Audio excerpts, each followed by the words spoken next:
Fala aí pessoal, tudo bem? Beleza? Bem-vindos ao Vórtice GP, canal sobre Fórmula 1, né?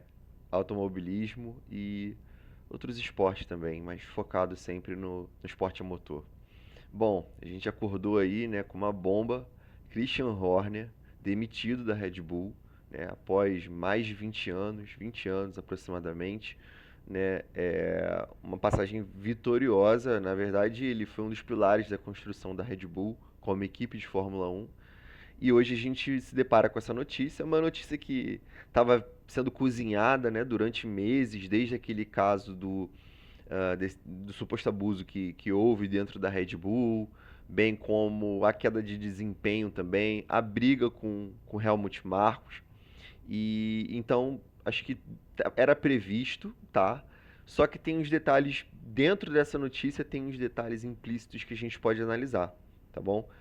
Primeiro, tudo dentro da Red Bull gira em torno de Max Verstappen. Então, eu acredito que todo esse burburinho que estava sendo falado aí nas últimas semanas em relação à saída do Max, se ele sairia ou não da Red Bull, se ele permaneceria na Red Bull, né? A gente teve notícias aí de que ele estaria em negociação com a Mercedes, né? A Toto Wolff, inclusive, expressou que o Max ele seria um piloto que nenhuma equipe poderia recusar, né? E além do George Russell ter falado que ele poderia estar ameaçado por um 4 vezes campeão mundial, né? Então, ou seja, seria o Max Verstappen. Então, fica bem claro que todo esse movimento dentro dos bastidores da Fórmula 1 estavam sendo executados por uma figura central, Max Verstappen, né? O 4 vezes campeão mundial, ele acho que dita e ditou os rumos do paddock. Então, essa saída do Horner, que cai como uma bomba, mas ao mesmo tempo era uma bomba programada, né, digamos assim, porque a gente vem vendo aí durante os meses a queda de desempenho da Red Bull de 2022 e 2023 para um carro imbatível, né? Praticamente o Max Verstappen por pouco ele não ganha todas as corridas do ano com o RB19, que para mim é um dos melhores carros da história da Fórmula 1, né? Mas uma queda de desempenho abrupta. Para hoje a gente vê que com o Max até que a equipe tem bons resultados, mas é o Max. Né? A gente viu o Tsunoda, a gente viu o Sérgio Pérez já ano passado, o Lawson esse ano no começo do ano, e agora o Tsunoda. Então o segundo carro da Red Bull parece que evidencia que tem problemas, né? O carro é muito feito para o Max, mas mesmo assim eu acho que se a gente for analisar não tem explicação para uma diferença tão grande de desempenho entre o primeiro e o segundo carro. Assim, lógico que tem configurações que são para o piloto, mas a equipe constrói um carro para pontuar, para vencer corridas, enfim. E é um carro construído, assim, se você olhar os dois carros, não são carros um de Marte e outro da Terra. São carros idênticos, só que a configuração ela influencia muito. Né? E essa diferença de desempenho que vem atrapalhando a Red Bull durante o campeonato, que hoje a Red Bull aí, eu diria que se acontecer uma hecatombe, ela estaria ameaçada pela Sauber, que vem melhorando. O Nico Huckenberg pontuou no GP de Silverstone, pegou um terceiro lugar, né?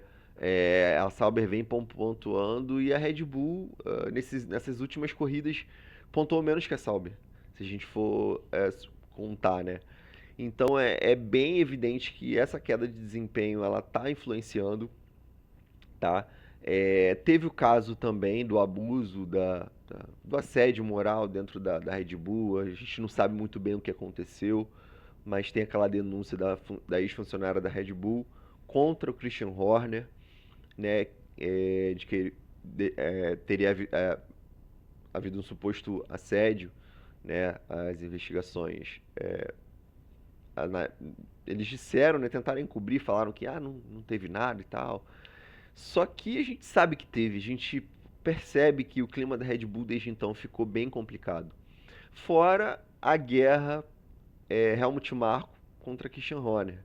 Né? O Helmut Marko aí, A Red Bull, cara, eu diria que é um Vasco, assim, é uma guerra interna, né? São duas famílias donas da Red Bull, a gente vê a família, a origem no Dietrich Mateschitz, que é a família Áustria da Red Bull, e tem a família tailandesa da Red Bull, né? E houve boatos que o Christian Horner ele tinha o amparo da parte tailandesa da Red Bull, enquanto o Helmut Marko seria a parte austríaca da Red Bull, né? Então, assim, é bem complicado porque a gente enxerga essas nuances de uma guerra interna, de uma guerra de poder. E nos últimos tempos, o Christian Horner tentou realmente dar um golpe de Estado dentro da Red Bull, assumindo ali a total liderança, né, inclusive com rumores de saída do Helmut Marko. Max Verstappen, por ser um apadrinhado do Helmut Marko, ele tem muita gratidão pelo Helmut. Ele disse: Olha, se o Helmut Marko sair da Red Bull, eu saio. Então, inclusive tem boatos, né? Assim, tem notícias sobre o contrato do Max Verstappen de que teria uma cláusula, inclusive, no contrato dizendo que se o Helmut saísse da Red Bull, ele poderia ficar livre para poder assinar contra a equipe. Então, assim, a gente vê que o Max é muito ligado ao Helmut, né? E hoje, diante desses rumores extensos do paddock da F1 a, em relação à contratação do Max, se o Max vai ficar na Red Bull, se ele vai sair para outra equipe, ficou muito obscuro nas últimas semanas, com George Russell falando que assim, ele não assinou ainda a renovação, então seria um ponto aí de que talvez a Mercedes estaria esperando o Max. E a gente enxerga aí essa saída do Christian Horner, ele sai depois de 20 anos, foi muito vitorioso na Red Bull. Ele é imediatamente substituído pelo Lohan Marquez, que estava na Racing Bulls, assume para a Red Bull e para a Racing Bulls assume outro funcionário da Racing Bulls também. Eu vou confirmar o nome para vocês, mas eu estou vendo as notícias aqui. Mas é evidente que esse passo da Red Bull em demitir o Christian Horner passa muito pela vontade do Max Verstappen. Então, o que a gente pode talvez entender de que o Max deseja uma Red Bull com o Helmut fortalecido. Ou pode ter sido a vontade do Max, né, falando, olha, para eu ficar na Red Bull, o Christian precisa sair.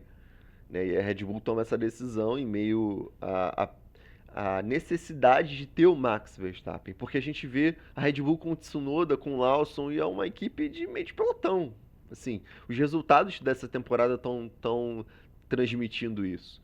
Né? E quando a gente vê esse panorama, a gente entende, bom, pode ser que seja uma decisão que passa pelo Max. Ou, ou pode ser um atestado de incompetência por ter permitido e proporcionado a saída de Max Verstappen. A gente não sabe ainda se o Max vai ficar ou vai sair. Eu acho que essa decisão do Max ela só viria no começo de 2026 ou talvez no final do ano. A gente não sabe. Pode ser que o Max seja anunciado pela Mercedes amanhã, por exemplo, ou pode ser que não. Então ainda está muito obscuro, tá? Mas pode ser que seja a diretoria da Red Bull, né, enxergando que o Christian Horner foi incompetente, além da queda de desempenho da equipe, além das notícias sobre um suposto assédio, dele ter sido incompetente em manter o Max Verstappen na Red Bull. E aí, isso seria a última pá de cal aí na cova do Christian Horner, da permanência dele na Red Bull. Né? Então, depois de 20 anos, né, muitas guerras internas na Red Bull, uma passagem muito vitoriosa de se observar. O Christian Horner é demitido da Red Bull. Vamos ver agora, né, os próximos capítulos aí dessa história. Max fica na Red Bull, vai para Mercedes, vai para outra equipe, a Aston Martin, por exemplo, a gente ainda não sabe. Mas a gente tem que acompanhar os próximos capítulos. Bom, Esse vídeo é isso. Se você gostou, se inscreve no canal. Vou falar muito de Fórmula 1 por aqui. Vou acompanhar os grandes prêmios, aí, os treinos livres, informações sobre F1, sobre Indy, o Endurance, tudo aqui, tá ok? Se você gostou do vídeo, curta, compartilhe com os amigos, comente muito, tá? Diga aí o que você acha dessa demissão do Christian Horner. Será que foi uma decisão do Max para ele poder ficar na Red Bull? Será que foi uma incompetência do Christian em manter o Max Verstappen? A gente não sabe ainda. Então é isso, pessoal. Se inscreve no canal, tá? Vou falar muito de Red Bull por aqui, muito de Fórmula 1, muito de outras equipes também. E é isso, pessoal. Abraço. Valeu.